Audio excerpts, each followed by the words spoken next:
that's actually like that. We get a new player here. They don't get their own saga named after them. They just come on a number. Guys, we hopefully try to beat them up. And we're starting now. Okay. Starts off with Hurricane Kick. Literally starts match with Hurricane Kick. It's funny because since these two are like static double partners, it's actually happened in doubles where the match starts and then he just Tatsus the wrong way and hits Xaltis. Oh my gosh. DJ Jack just looking to take souls right now. Reload. Double reload. If it doesn't work the first time, I promise you, if they DI into you, it's going to work the second.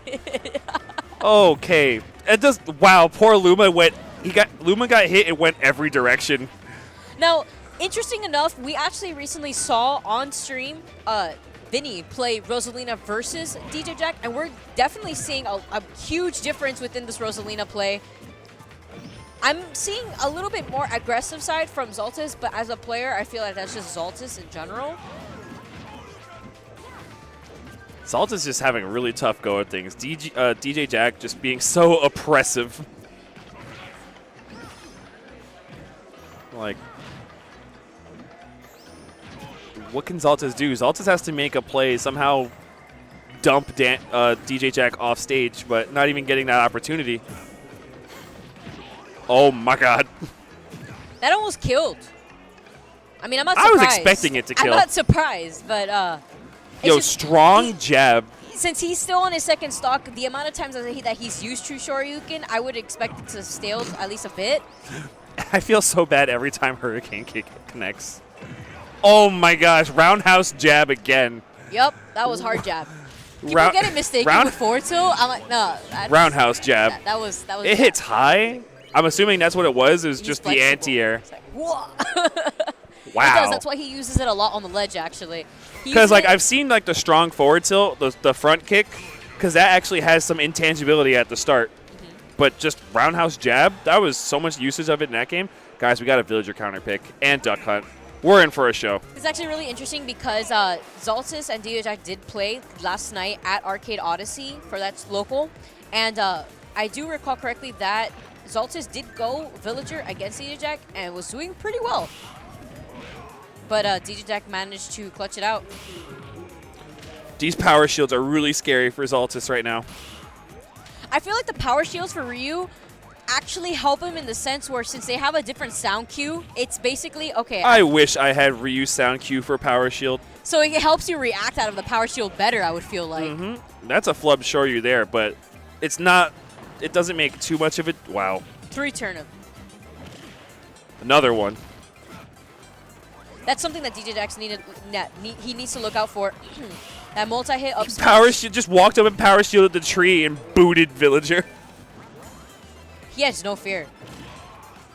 Yo, how many triple turnips are we going to see? Xaltis with this amazing RNG. Behind the bushes bowling ball. That was a straight call out for jumping so much. Xaltis recognizing that DJ Jack was trying to fall with fair and bowling ball hit. Bowling ball is actually a tremendous anti-air move. Really? It's the vertical hitbox on bowling ball is actually stupid. It's kind of scary. Like, you can't just willy-nilly jump in on villager. You'll get bowling balled. I was going to ask, I wasn't seeing Xaltis kind of pressure DJ Jack with just one chop to the tree. I mean, that kind of instills fear in itself. I think at this point, like Xaltis, oh, biceps. Biceps. I was about to say, Xaltis was completely content in sitting it out as hard as she could, but it's a whole different game now with, you know, getting killed by biceps. Maybe that's why Xaltis opted for this stage, like just dropping bowling balls from the heavens. Oh, the dog. This lead is dissipating. We're seeing, I'm going to say, a better game than we saw last game, for sure. I mean, character helps. Oh, boy. The lead is gone, though. Good pivot grab there. That was... Oh, no, you're dead. You're so dead. Doesn't True Shoryuken have frame 1 invincibility? You want to know how much bowling ball cares? Bowling ball literally does not care about anything in this game. The only thing bowling ball cares about is getting pocketed or getting reflected. Otherwise, it's just a massive death. And if you're on a platform. Oh yeah, well then gravity helps bowling ball. But like literally that move is just death. So this is actually providing itself to be a pretty good counter pick against Ryu. I would say strictly because of the fact that...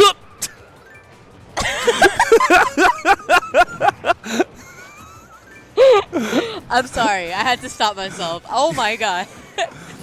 Gravity. What a way to start the match.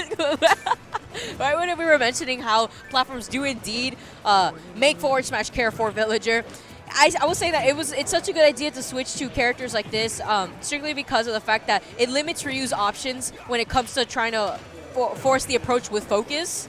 Oh, and plus, at the same time, well, I don't know about Villager multi-hits, but at the same time, putting Ryu in an offstage scramble situation against Villager is horrifying. So is Shoryuken. Because, like, when Villager can put Ryu offstage and Ryu's forced to go low, that's typically a stock. That was really scary. Xaltis is very forward smash friendly right now. We're looking like this is Rosalina's up smash. Oh my God. Villager. He almost contested it. Bowling ball. So we're seeing the whole walking factor we were talking about earlier from DJ Jack. He's playing a very Street Fighter-esque. He's got the lead. At this point, I'm surprised he's not even throwing Hadoukens. Just give us the full taste of it.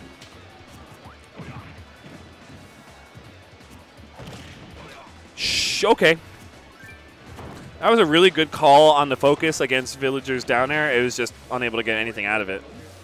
Tree Shoryu? Nope. Yeah, Villager's able to use the aerial momentum to pass him. Mix him up. Oh my gosh. Ran up, knew he couldn't re-grab Xaltis at that moment because just grabbing her, punched her, grab again. How to reset it in one move. This has been just a brutal game for Xaltis. Air Shoryu. See, that's the one thing that we weren't seeing from last game. We weren't seeing as many true confirms out of Shoryuken. Oh, I mean, like, the last game, Xaltis had a lot more space to operate. A lot more space to operate. So DJ Jack's going to need to look out for FD, Duck Hunt, all those other bigger stages that Villager can definitely space you out on. But at the same time, Xaltis also needs to look out for stages with lower ceilings and higher platforms such as Dreamland and Town and City. Once Xaltis got, I mean, okay, DJ Jack.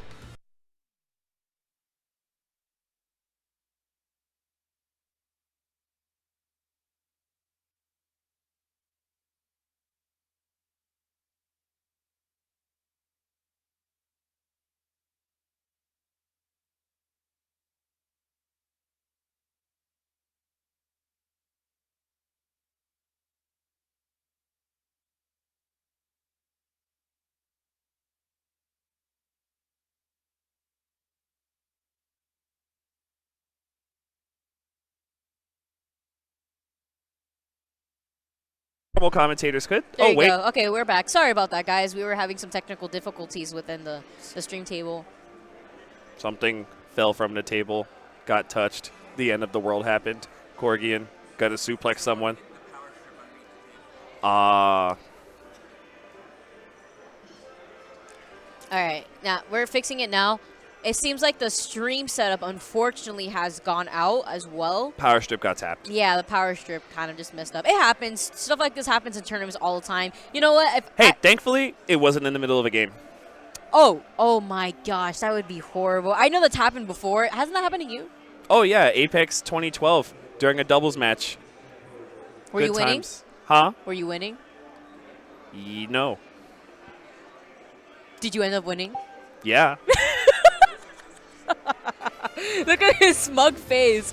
That's fantastic. But I was actually going to mention earlier that for those of you who are tuning into the stream that may know, Smash Conference happened last weekend, right? So there was actually a lot of internet problems going on at Smash Conference. Really? Yeah, where they couldn't stream the first, I want to say 2 rounds so they ended up recording it because of the fact that they weren't expecting the hotel's internet or the hotel's network. And it didn't happen. So I forgot what they ended up doing. They ended up fixing it. They ended up connecting something else, and they were able to fix it, so they were able to start it back up. But moral of the story is, things like this happen at tournaments all the time. It has to do with power issues, internet issues. That's why for high caliber nationals, But you really need to test every. Corgi. Oh, it went dead again. Uh-oh. Yeah. Uh-oh. Everything's going out now.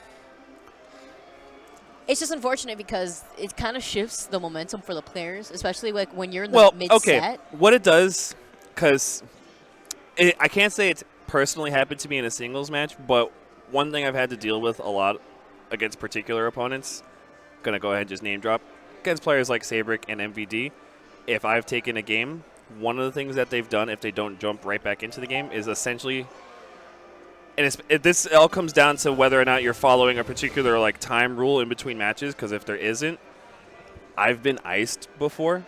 Iced? What that means is basically the opponent takes so long to decide stage and everything that in turn it kills any momentum that you had going. That was being carried. I believe in that. So I believe in that. Again, like momentum-based players dread these types of situations. I'm a momentum-based player, actually. I can't imagine. That's never happened to me. No, I lie. It happened to me at Chick-fil-A, actually, at the Chick-fil-A tournament. Win a game, take 5 minutes to take next game, where it's essentially like that first game never happened. It's a whole new world. Because then you're basically going to have to feel out your opponent all over again, while at the same time, if they're not a momentum-based player, they don't need to feel you out because they have already felt you out. I don't expect it to affect this set because these two, they know each other. These two are literally static partners, as you mentioned. They know, essentially, aside from Xaltis picking Villager in the last matches, they know everything else about each other. So hopefully we don't see any difference there. But, you know, the whole thing I was talking about with Smash Conference, stuff like this happens all the time. These two are, like, battling each other for who's going to, like, do the clock and everything. I think that's why we went to menu so many times, because they just, like, step it on each other's toes. Telling you, knowing each other. You know, the same weekend, I believe Midwest Mayhem was going on, and they were also having internet issues because I believe it took place, like, in a school auditorium or a school cafeteria. See, in this one, it's not the internet's fault. It was just Power Strip got bumped. Corgian wanted to, like, tackle everything. I think we're live. Game 4. Corgian finally smiling again. Doesn't have to murder anyone. We'll see if Ryu actually murders Rosa and kicks her out of the tournament. Because this is a loser's match. Their lives are on the line. That's right. This can make it or break it for whoever is going to be progressing into the tournament further. Oof. You do not want to get into a slugfest with Ryu. So we're seeing that always aggressive approach from Xaltis. So it seems like we're not going to be seeing Villager anymore. I mean, this is it. This could be Xaltis' last chance unless she could force a Game 5. And going back to tried and true Rosa. Good challenge with that down air. Okay, Ryu able to focus through that one. All right, Shoryu is live. Shoryu is extra live now. Something that I'm seeing a lot from Xaltis' play is Lunar Land Nair into any smash attack is very common with Xaltis, and I'm not too sure if it's supposed to be registered as a true combo. Oh, scary. But I have seen DJ Jack shield in and he just jumped and did it. He's just jumped into Xaltis and inputted true Shoryuken from there. There's not much you can do about that. Oh, Luma's hurt. Wow, Xaltis had missed the down air timing on that. That literally looked like replayed just like a second ago. Oh, Luma coming down with that one, though. It's short. All right, Xaltis doing everything she could to just ensure that Ryu died. Got what she wanted, even though it cost like a little bit. It costs a little bit, and she needs to watch out because a kick from Ryu is easily like 13%. Oh, no, Ryu hits you and you're hurt. Yo, Xaltis doing an excellent job just surprisingly like fighting from above, from top position. A little scary position there to be for. Oh my God. Here we go! Got the air dodge read. Oh, Luma just missing out on that up smash. I wondered how the situation would have been differently if it wasn't Luma that Xaltis had sent out, and instead just together with Luma, she had followed DJ Jack's DI there. Xaltis now a little more confident in the play. Earlier we saw a roll out of that. That was a true Shoryuken. Oh, no! Nair into down air. I saw, like, okay, at the bottom of the screen, I saw Luma not Luma, but Rosa wind up, preparing to recover.